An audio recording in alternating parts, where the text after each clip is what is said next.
Life story in Bangla. আজ আমরা জানবো বিটিএস এর সবচেয়ে রহস্যময় এবং ক্যারিসম্যাটিক মেম্বার কিম তাইয়াং ভি এর জীবন কাহিনী।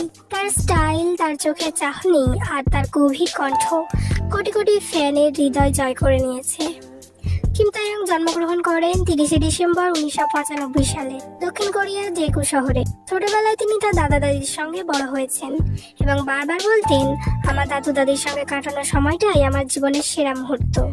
ছোটবেলা থেকেই তিয়াং হতে চেয়েছিলেন স্যাক্সোফোন প্লেয়ার। তার বাবা মা তাকে অনেক সাপোর্ট দিতেন, বিশেষ করে তার আবেগপ্রবণ স্বভাবের জন্য। একদিন তিনি তার বন্ধুর সঙ্গে বিগিডের অডিশনে যান, কিন্তু অডিশন ছিল শুধুমাত্র তার বন্ধুর জন্য। তবুও তিয়াং সেখানে সাহস করে অডিশন দেন এবং সেই এক অডিশনেই তিনি মন জয় করে ফেললেন বিচারকদের। এভাবে শুরু হলো তার বিটিএস জার্নি। ভি এর ভিন্নধর্মী স্টাইল এবং রহস্যময় আচরণের জন্য তিনি পরিচিত। তিনি সিঙ্গুলারিটি গান দিয়ে প্রমাণ করে দেন তিনি শুধু গায়ক নন, একজন পারফর্মার, একজন স্টোরি টেলার। অভিনেতা ভি, আপনি কি জানেন তিনি কে ড্রামা হাররাঙ্গে অভিনয় করেছেন? এবং অনেকেই বলেছিলেন ভি যদি একদিন পুরোপুরি অভিনয়ে চলে যান সেটাও হবে তার জন্য একদম পারফেক্ট। আর্মিদের প্রতি ভালোবাসা।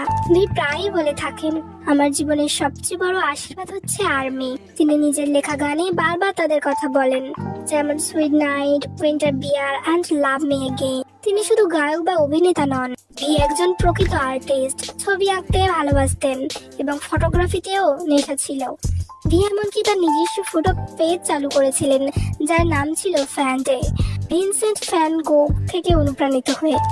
তিনি খুবই সংবেদনশীল। তিনি একবার বলেছিলেন, আমি এমন মানুষ যিনি বাইরে শক্ত দেখালেও ভেতরে অনেক নরম। শেষ কথা হলো, ভি কেবল একজন কেপপ আইডল না, তিনি একজন আর্টিস্ট, একজন ড্রিমার আর কোটি কোটি মানুষের অনুপ্রেরণা। তুমি যদি ভি এর একজন সত্যিকারের ফ্যান হও তাহলে কমেন্টে লিখে যাও, গোরা ভি।